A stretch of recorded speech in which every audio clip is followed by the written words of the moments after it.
alguns meses depois eu já estava tocando projeto sozinho. E tinha saído o que eu estava fazendo. Então é fazer mais do que o combinado, é mostrar que você tem atitude, é mostrar que você quer mais. E sempre vai ter alguém olhando para isso.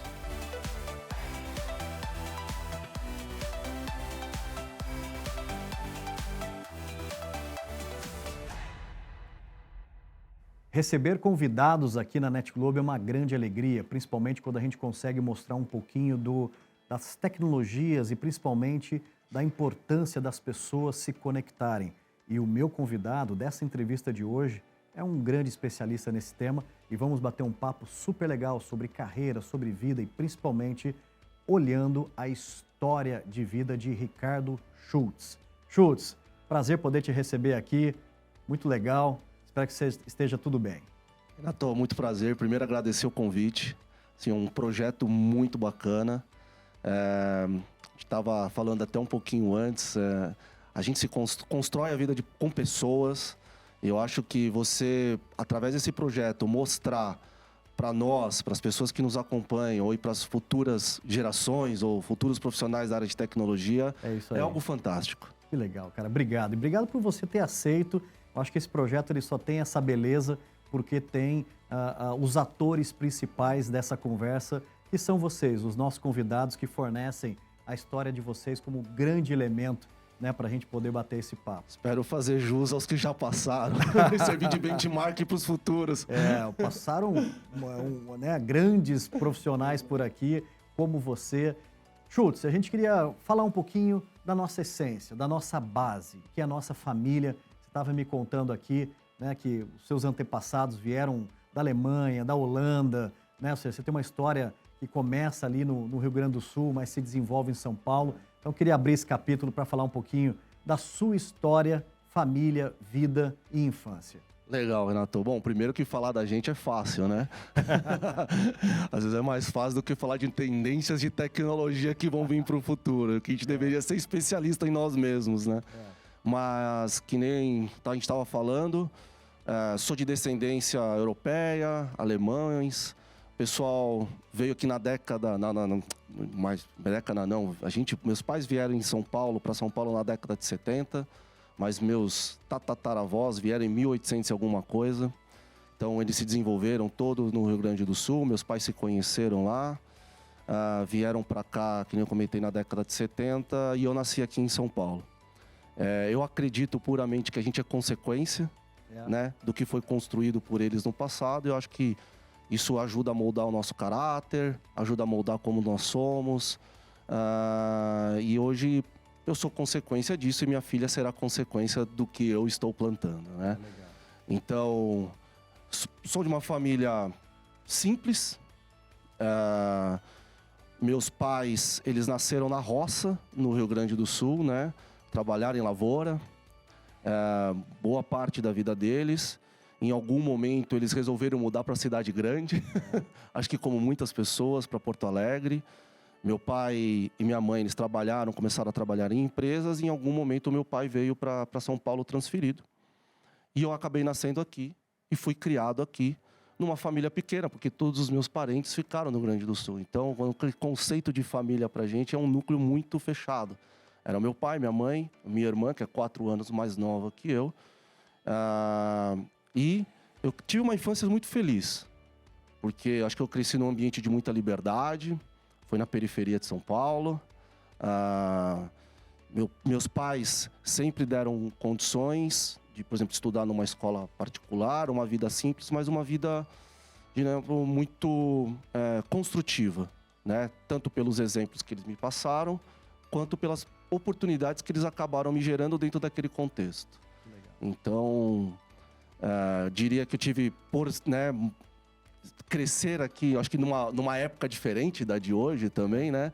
Mas poder crescer num ambiente super diverso, tive possibilidade de conhecer muita gente, ter contato com diferentes realidades e, de alguma forma, olhando os exemplos, né? Especialmente meu pai, minha mãe parou de trabalhar quando eu nasci, para poder cuidar de casa, vamos chamar assim.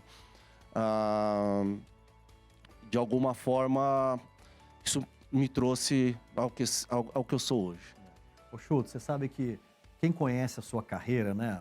O pessoal de TI que olha um pouco da sua carreira, você tem uma carreira super bonita, uma carreira assim de desenvolvimento, de meritocracia, ou seja, você é um cara que é respeitado, né? Não só pelo mercado, mas também pelas pessoas que trabalharam com você. Você é um cara que tem muito propósito, né?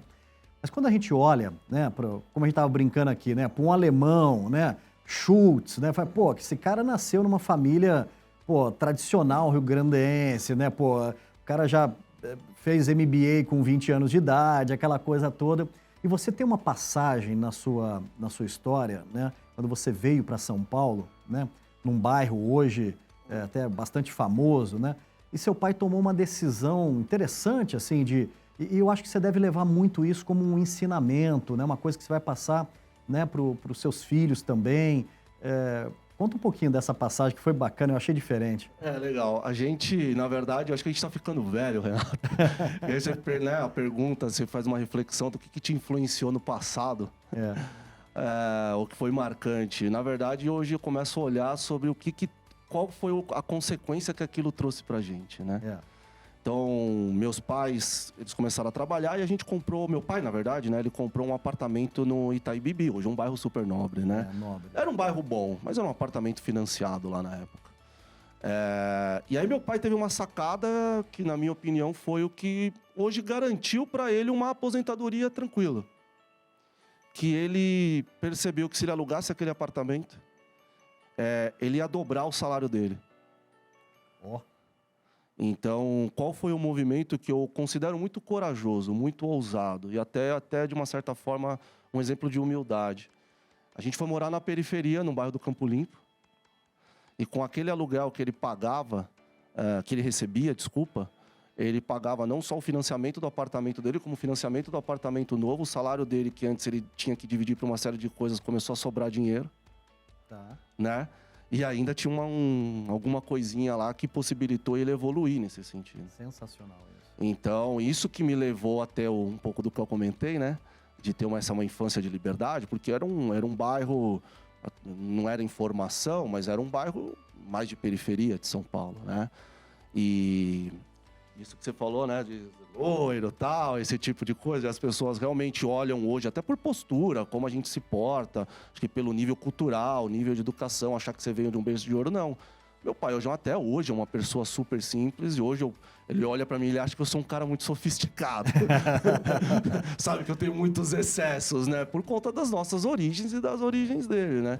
Mas hoje eu tenho contato, né, com outros mundos que talvez ele não tenha tido na vida dele. E a vida dele, a nossa vida, sempre foi pautada muito no trabalho. Então, acho que esse exemplo, né, dessa mudança, de alguma forma, você tem um impacto... Na época, eu tinha 4 anos que a gente teve essa mudança. Mas você começa a fazer uma análise de consequências que isso teve, porque isso possibilitou ele depois também, ele era um cara muito sagaz nesse sentido, de começar a mexer com imóveis, por exemplo, de leilão. E ele comprava apartamentos em leilões, alugava, que de alguma forma, de novo, hoje, qual que é a consequência disso? Possibilitou estudar numa escola melhor do que os meus colegas na época, ter uma educação melhor, tem essa questão cultural que, né, educação, na verdade, é ensino, deixa eu até me reposicionar, porque ensino se ensina na escola, educação vem de casa, né? Então, acho que isso acaba, né, diz que o melhor tipo de liderança é a liderança pelo exemplo, eu acredito nisso. Eu tive esse exemplo de trabalho, disciplina dentro de casa. E isso acaba, né, trazendo consequências para a nossa formação. Ô, Schultz, você sabe quando você fala assim, poxa, meu pai me acha até meio sofisticado, o meu também me acha, né? Porque assim, seu pai saiu da roça, né, uma pessoa muito simples e que foi galgando. O meu pai é uma pessoa que vive na roça hoje, né? Meu pai hoje a principal fonte de receita dele é tirar leite, né? Então assim, e aí a gente olha uma geração para outra, né? Então, pô, quantos países você conhece, né, que já foi viajar? Pô, eu também, né? Pô, tenho a oportunidade de conhecer boa parte do mundo. Então, mas isso é um processo de evolução natural. Eu acho que a nossa geração é uma geração que realmente teve a oportunidade de dar um salto na educação, um salto nas possibilidades, né, de conquistas. E aí a gente tem uma responsabilidade grande também agora de repassar isso para os nossos filhos. Eu acho que isso é muito bacana. E um outro insight que eu acho que você trouxe do seu pai Você sabe que tem muitos experts hoje, né, em finanças pessoais, né, e a pessoa dá várias dicas. E uma das dicas que os grandes papas, por exemplo, o Marçal, por exemplo, dá, é o que seu pai fez. Se resgatar esses ensinamentos desses grandes gurus, né, vamos chamar assim, eles falam exatamente isso. Assim, cara, olha, você tem um imóvel, né, que ele é extremamente rentável, né, ele te gera uma renda muito boa. Cara, faz um movimento, né, aluga ele e com o dinheiro do aluguel você paga o financiamento de um outro cara e já você está com 2 imóveis, né, e você vai fazendo isso, já você está, né, com um negócio bacana. Então, seu pai está à frente, né, do tempo desses caras que estão ensinando hoje de um jeito diferente. Podia, né? ter aberto lá na década de 80, é que não tinha internet para divulgar tudo Não que tinha. tem hoje, não ia ter os canais de comunicação. É legal. Mas é isso, eu acho que a gente a gente sempre é consequência de alguma coisa, seja na nossa vida, em N situações, na vida profissional, na vida pessoal. E de alguma forma, acho que essa questão financeira, ela até hoje, como um CIO de uma companhia, né? E pelo que eu sou visto hoje, né? Dentro das empresas que eu trabalhei, eu acho que eu tenho uma conexão muito com o business, por exemplo. Eu tenho um viés muito financeiro para as coisas, né? Para as coisas que eu faço. Não deixa de ser consequência da educação que eu tive dentro de casa e dentro dos desenhos. É verdade, muito legal. Schultz, você vem de uma geração, eu também, eu sou de 77, você é de 81, né? A nossa geração era aquela geração seguinte, começou a ter barba, trabalhar.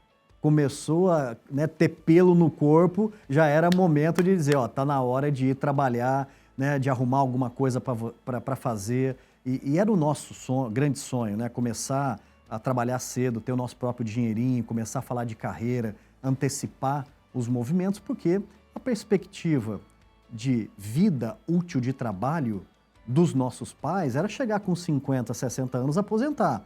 Mudou muito na nossa geração agora, que com 50, 60 a gente ainda, né, entra em campo, né? Como que foi esse momento seu de juventude, o primeiro trabalho, escolha de profissão? Conta um pouco disso. Puxa, cara, assim, escolha, não sei se é bem a palavra. Tá. Que na verdade é o seguinte, né, de novo, resgatando, a questão do trabalho, acho que era uma coisa que era muito forte dentro de casa. Então quando eu tinha 13 anos, não comecei a trabalhar, mas eu fui fazer um ensino médio técnico. Né? Porque eu tinha que ter algum tipo de formação, eu tinha que começar a trabalhar com alguma coisa, e quanto antes você começasse a trabalhar, melhor.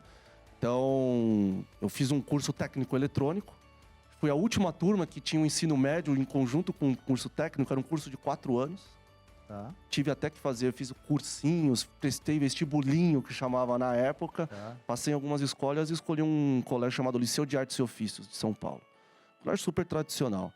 E era muito bom. E eu costumo brincar que eu fiz uma faculdade começando com 14 anos. Porque eu sempre fui um aluno que tirou boas notas. Então, eu tirava 8, 9, 10, assim. Vamos dizer assim que não sei se eu era esforçado, um pouco, né? Minha primeira nota na escola foi 0. 0. Um 0 bem redondo. Porque era muito difícil. Era muito difícil. Falei, puxa, eu acho que eu vou ter que correr mais atrás do que eu corri até hoje, né? E aí eu fiz um curso técnico no eletrônico. Porque eu gostava de fuçar, mas por que você escolheu eletrônica? Puxa, acho que eu gostava de mexer com aparelhinhos eletrônicos em casa, mas muito rápido eu percebi que eu não gostava daquilo. Aí eu falei, mas eu sempre tive uma coisa na minha vida. Se eu comecei, eu termino. Tá. Eu não consigo parar nada na metade. Perseverar, para mim, é um dos valores que eu tenho. Olha que legal. Falei, então ter que terminar esse curso técnico mesmo não gostando muito. E no meio do caminho eu era obrigado a fazer algum tipo de estágio. Falei, puxa, vou ter que trabalhar com informática, né? Não era tecnologia. Final da década de 90. E aí eu procurei um estágio na área de tecnologia. Fiz 2 anos de estágio, um numa primeira empresa, que era uma empresa pequena, de 10, 12 pessoas. Consegui pelo CIEE, já ouviu falar? Claro. Meu primeiro estágio foi no CIEE também. Foi pelo CIEE, Centro de Integração Escola Empresa. É verdade. E eu entrei numa empresa que eu montava a máquina, montava micro e dava manutenção.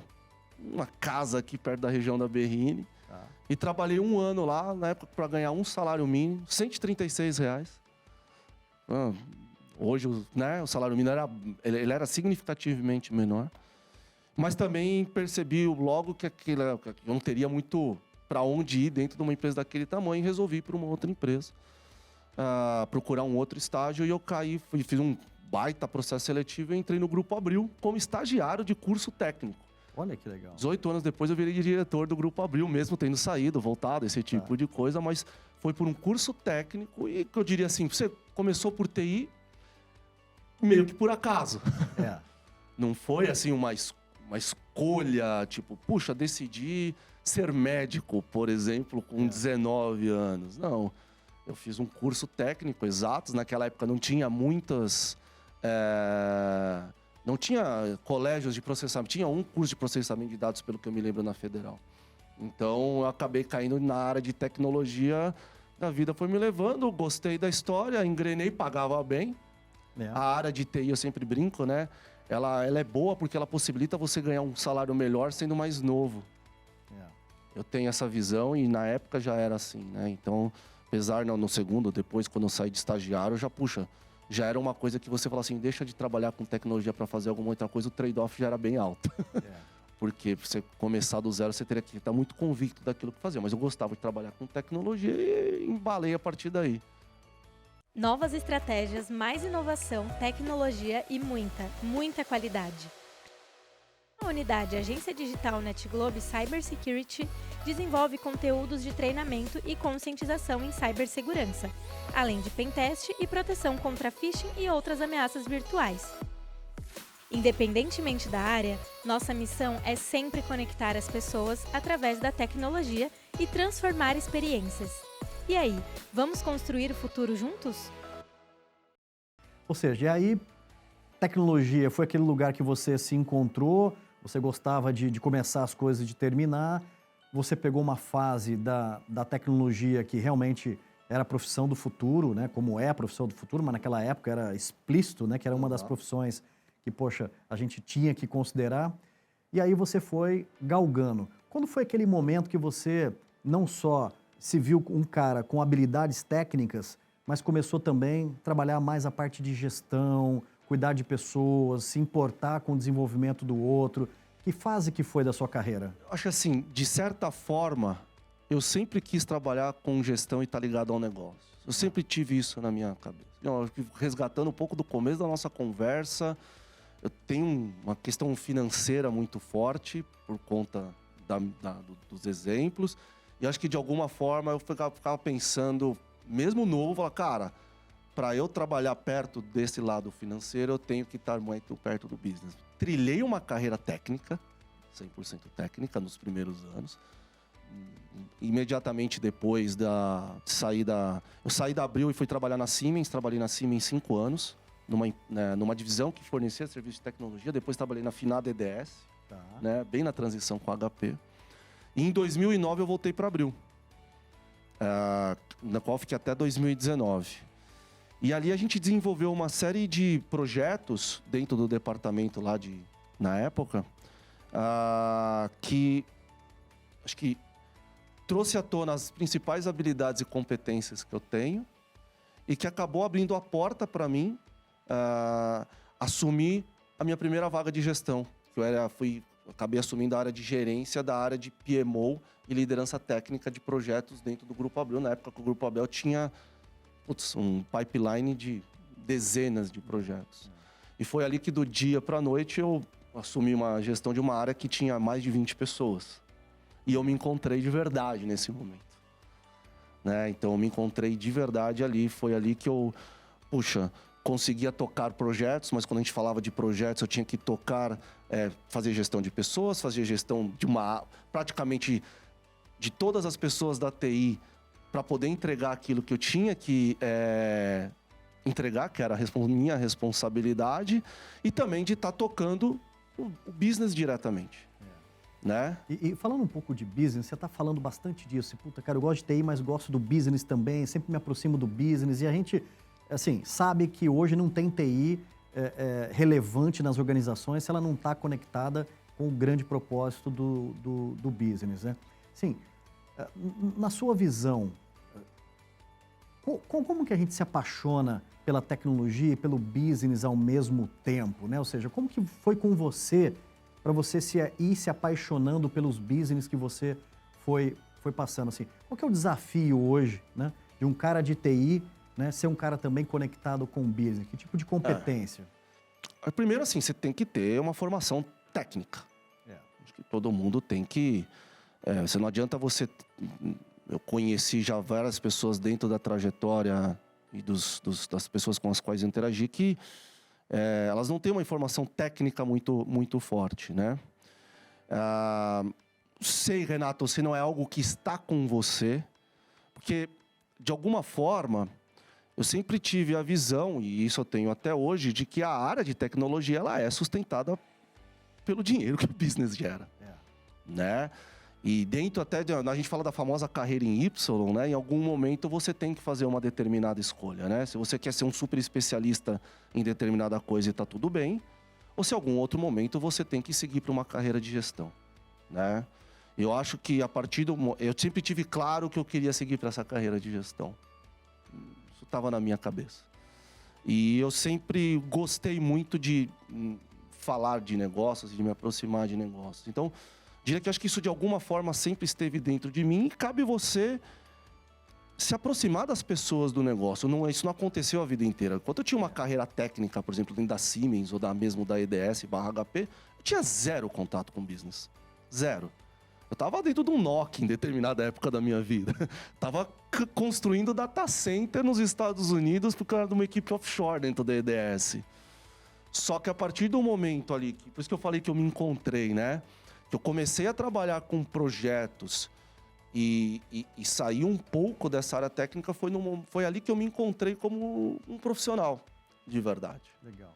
Ô Schultz, e assim, um cara extremamente comunicativo como você, mas ao mesmo tempo técnico como você, e aí indo para um lado que te atraiu, que é a questão da liderança, né?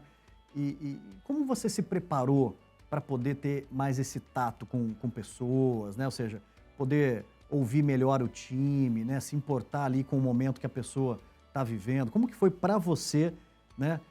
Trabalhar esse lado mais executivo, TI e conectado com as pessoas? Você fez algum curso? Não fiz, mas eu lembro na época, eu li um livro, eu não lembro exatamente o termo, tipo, me tornei gerente. E agora? Ponto de interrogação, né?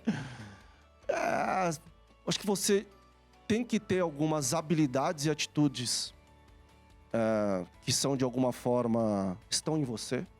Acho que dificilmente um cara muito técnico, né? Talvez ele tenha que remar muito mais, eu uso essa palavra, né? Para conseguir chegar lá. Acho que todo mundo tem determinadas habilidades e atitudes que são mais inatas. Eu sou um cara comunicativo desde sempre. Mas, de certa forma, você vai aprendendo com acertos e erros e vai podendo observar. Não tenho dúvida que eu errei bastante nesses primeiros anos e devo continuar errando até hoje. Né? E você vai aprendendo com isso, com as pessoas, quando você vai interagindo. E eu gosto de trabalhar com pessoas, eu gosto, que nem eu comentei, de tentar ser um exemplo, olhar também mais para o lado humano e tentar dar você comentou, né? Tentar dar um propósito para aquelas coisas. Acho que talvez este seja não um propósito dessa forma, como se, né? Não, um propósito, exemplo, no dia a dia. Puxa, a gente tem que fazer isso, porque vai acontecer isso se a gente não fizer. Ou vai acontecer isso se a gente fizer. Então, o trabalho que você executa fazendo essa atividade, olha a consequência que isso vai ter. Então, acho que isso é uma coisa que eu sempre procurei dar a partir do momento que eu tive, por exemplo, uma equipe trabalhando comigo. Entender isso. E, puxa, de alguma forma, estando próximo das pessoas, dando o suporte necessário. Então, acabei não respondendo na outra pergunta, as competências, né? Acho que uma boa comunicação, conseguir gerar empatia, mas também ter uma habilidade de você conseguir ser firme, né? No momento correto, tomada de decisão. Acho que essas são competências, habilidades que... É engraçado, né? Eu estava conversando com uma pessoa que trabalha comigo essa semana e ela quer trabalhar na área de projetos, né? E ela falou, puxa, mas o que eu preciso fazer? Eu falei, você precisa ter atitude, você precisa fazer mais que o combinado, né? Você precisa ir além daquilo que te pede. Às vezes você não tem que ser tão uma pessoa que espera ser diretivo, mas você consegue ir atrás. Então, acho que são competências que são muito mais soft skills do que hard skills, eventualmente. É verdade. Né? Ô Schultz, um dos capítulos aqui do Entrevista 50 CIOs é a gente deixar narrado, né, as grandes ondas tecnológicas, né? E a gente, sem dúvida alguma, pegou, né, e estamos pegando grandes movimentos da tecnologia, né? Desde ali dos anos 90 até os tempos de hoje, 2023, o ano que a gente está gravando esse conteúdo, né? A gente pegou aí uma vasta evolução. Quais dessas evoluções tecnológicas te impactaram, te marcaram, que para você foi um desafio ou que mais te surpreendeu, né? Vem aí algumas dessas grandes ondas? Eu acho que eu vou ter dificuldade de responder uma tecnologia específica, mas assim, eu acho que... Acho não, tenho certeza. Apesar né, o pessoal fala muito de transformação digital, né? Eu falo, pô, a transformação digital sempre aconteceu. Em termos de tecnologia por si só. Acho que o que acontece nesse momento é que a tecnologia nos possibilitou novas maneiras de nós comunicarmos e de fazermos negócio. Mas se você for pegar lá na década de 80, o Excel acabou com departamentos de contabilidade. Então, se você pensar nisso só pela tecnologia, né, ou só pela produtividade, sempre vem acontecendo. Mas eu reflito que final da década dos anos de 2000, a década de 2010 foi realmente uma revolução na escala que isso proporcionou para a gente. Então, a gente pegar uma série de tecnologias, desde a infraestrutura básica, se você for falar é um conjunto de coisas. O cloud computing não seria nada sem as tecnologias de conectividade e comunicação, por exemplo, para um data center que possibilitaria em altas velocidades. É verdade. Né? Então, não adiantaria. Tem um caso interessante de timing, né? Abril, no começo dos anos 2000, ela lançou um negócio chamado Usina do Som. Não sei se você lembra. Eu lembro. É o Spotify. É o Spotify, né? É o Spotify que tem hoje. Só que o negócio caiu porque você não tinha as tecnologias necessárias para ter a escala para aquilo virar um business de fato.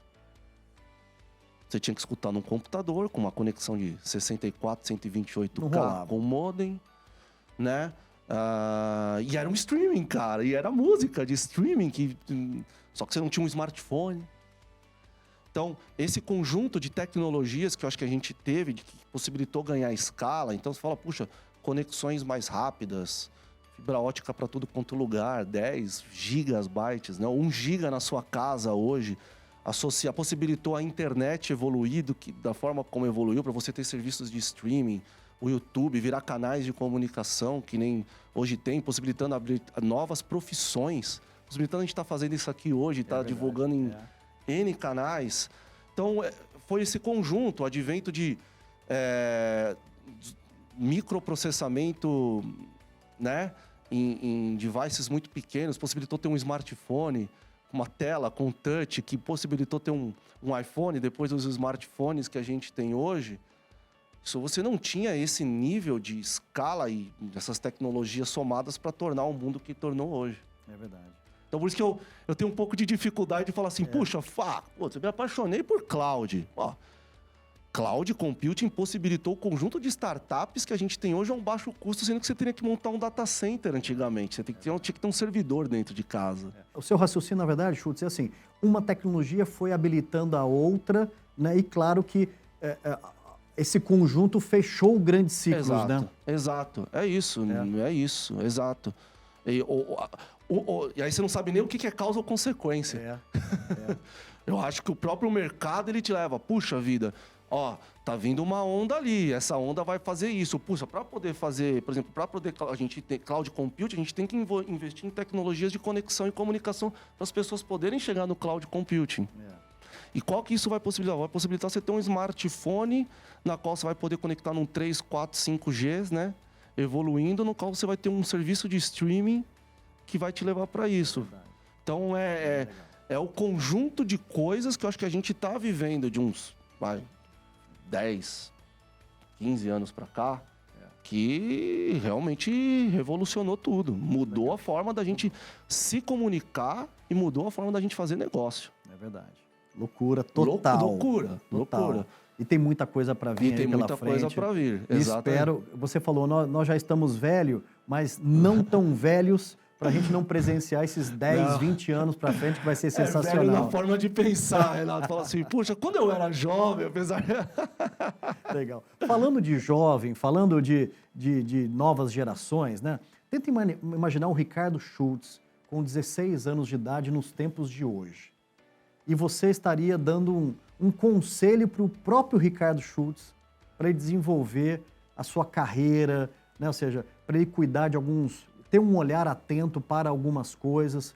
Que mensagem você deixaria para esse jovem que está ali naquele momento, dizer, puta, eu preciso decidir na minha vida o que eu quero da vida e tecnologia é algo que eu gostaria? Vou fugir de tecnologia, Tá, que é um conselho que vale para quem é de TI e para quem não é de TI. legal. Faça mais do que o combinado. Nessas reflexões do que me trouxe até aqui, né? Então, reforçaria esse ponto, apesar de que eu acho que eu executei para estar onde eu tô. Tem um cara chamado Napoleão Hill. Famosíssimo Napoleão. Ele tem um negócio chamado as Leis do Triunfo. Então ele tem lá algumas leis que ele estudou junto com os caras mais bem-sucedidos lá na década de 1920. E fazer mais do que o combinado, eu acho que de alguma forma é o que me trouxe até onde eu tô hoje. Então você, sei lá, tive uma determinada época que eu trabalhava dentro de um NOC. De novo, eu pensava assim, puta, NOC é legal, né? Tô aqui dentro, mas eu quero fazer outras coisas. Acho que o futuro do NOC é ser o coordenador do NOC. Cara, eu simplesmente comecei a tratar um projeto fora do meu horário de trabalho e comecei a fazer outras coisas. Acho que alguns meses depois eu já estava tocando o projeto sozinho. Legal. E tinha saído o que eu estava fazendo. Então é fazer mais do que o combinado, é mostrar que você tem atitude, é mostrar que você quer mais. E sempre vai ter alguém olhando para isso. Isso é muito legal. Bela reflexão. Eu concordo muito disso com você. Ou seja, executa aquilo que está combinado muito bem feito, mas vai se preparando e se habilitando para o próximo passo que você quer. Não espere alguém pegar na sua mão e dizer, você tem que estar aqui. Exato. Vai fazendo e você vai ser visto, vai ser reconhecido, e vai aparecer a oportunidade e você vai estar ali. As pessoas acham, não, ninguém vê o que eu estou fazendo. Sempre vai ter alguém vendo o que você está fazendo. Sempre. Isso aí. E eu acho que é exatamente, você sintetizou muito bem o meu pensamento. Boa. É isso mesmo, fazer mais do que o combinado, para mim, é algo que vai te levando para outros patamares. E numa hora que você... Tudo é concorrência, né? Numa hora que você estiver concorrendo com alguém para fazer determinada coisa, o pessoal vai falar, puxa, esse cara, ele consegue fazer muito mais. Ele tem as competências, as habilidades, as atitudes... Eventualmente até adquiriu novos conhecimentos técnicos para poder fazer aquilo. Então, acho que serve para tudo. E serve para a área técnica também. Você de repente trabalha, sei lá, você é um analista de suporte, por exemplo. Você quer começar a trabalhar com BI. Pô, começa a estudar BI. Começa a tentar ajudar a área de BI a desenvolver dashboards, estudar data science, entender lá. Vai se enfiando no meio do caminho. Vai ver. E tá antenado, né, Schultz? Assim, a pessoa também com uma escuta ativa, às vezes uma oportunidade está passando do lado, você não dá muito uma atenção, ou se você pega aquele movimento, se habilita, não, cara, eu posso ajudar, pô, eu posso ser esse cara. Exatamente. Né? Se habilitar, ser interessado, né? Isso. Tá conectado com aquele movimento, não... Entender que todo mundo, por exemplo, todo diretor, gestor, ele quer as pessoas que ajudem a resolver os seus problemas. É fato, o CEO da companhia, o acionista, ele quer alguém que vai ajudar a resolver os problemas dele.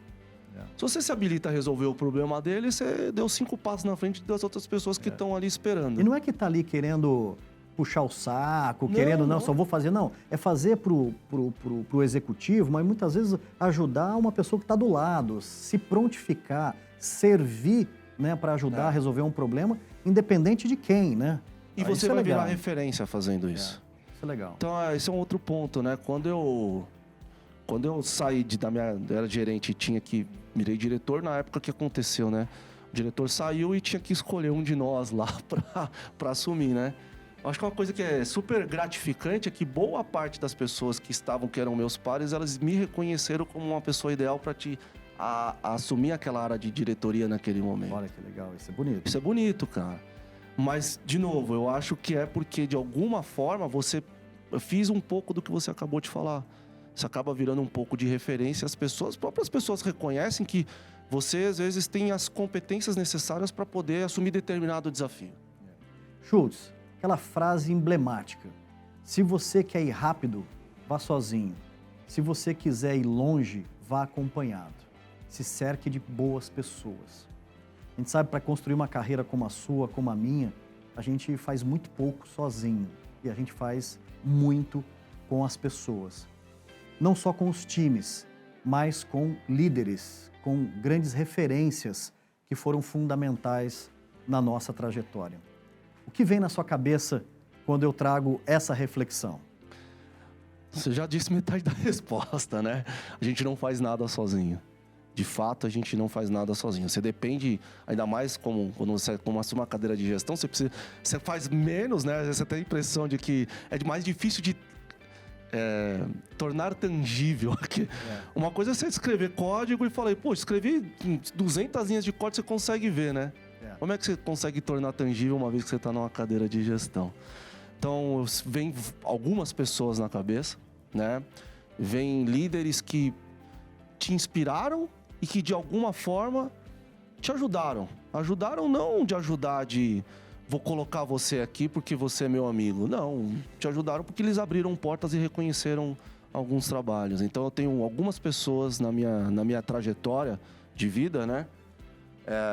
Que, de alguma forma, contribuíram de uma forma preponderante. A gente é arriscado, né? Porque você sempre vai esquecer de alguém. Mas já vamos pedindo desculpas aqui, né? Você pede desculpas. Então, tirando as questões... Tem as questões pessoais que eu já comentei dos meus pais, né? Sim. Minha esposa, Débora, que a gente começou a namorar com 19 anos. Olha só, uma jornada. Então, eu já tô mais tempo junto com ela do que solteiro, se parar pra pensar. E a gente era muito jovem. Então, a gente construiu uma vida juntos, né?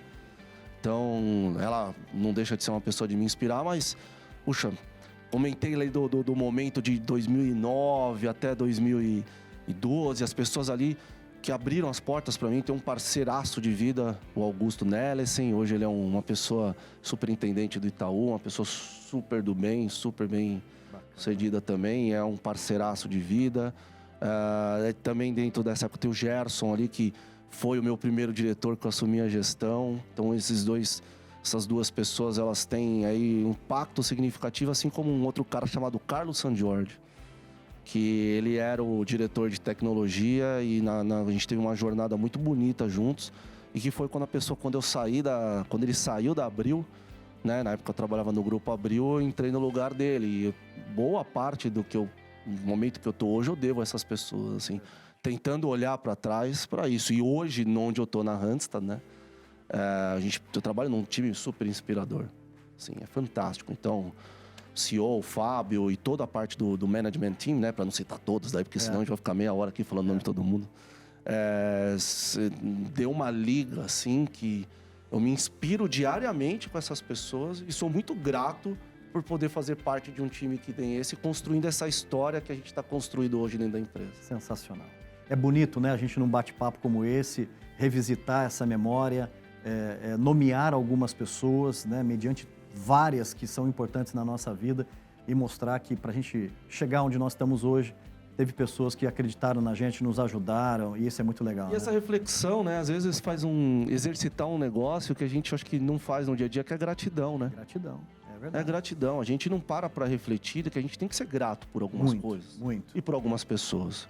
E eu acho que algumas têm dificuldade, outras não. Ou às vezes você acaba nem parando para pensar, mas é um sentimento de gratidão por essas pessoas que eu comentei aqui. No fundo, por acreditar, por abrir portas, por estar vendo. Foi o que eu comentei. Sempre vai ter alguém vendo. Acho que essas pessoas são pessoas que acabaram vendo de alguma forma aquilo que a gente estava fazendo. Então, é um sentimento bacana, sabe? Muito legal, bacana. E é genuíno. Ô Schultz, TI nos consome bastante, é uma profissão que, né, nos conecta muito, principalmente mentalmente, pouco, né, fisicamente, né? E para dar uma relaxada, uma desconectada e uma reconectada, o que você gosta de fazer finais de semana, esporte, lazer, hobby, o que você tem? Cara, eu faço muito esporte, cara. Você falou que não trabalha com físico, talvez eu procurei exatamente o oposto para poder fazer. vou me auto-intitular atleta, tá? Tá bom. Mas ok, eu gosto de esportes de endurance, esportes de longa distância. Então eu corro, eu pedalo, eu nado. Tá. Eu já fiz 8 maratonas, já participei de algumas provas de triatlon, de meio Iron. Em dezembro do ano passado eu fiz uma prova de 100 quilômetros na Patagônia, Argentina. Uau, que legal. Escalando lá, montanha com pico nevado, 3 dias dormindo em barraca e tomando banho em lago gelado. Sensacional, que legal. Então, acho que assim, é uma coisa que também eu já me apaixonei. Acho que faz parte da minha vida hoje. Não consigo dissociar a minha existência sem estar fazendo esse tipo de coisa. Desconecta, porque até você acaba ficando super cansado, às vezes, no final de semana, de fazer um treino de 5 horas, por exemplo. Mas, puxa, é bem desafiador.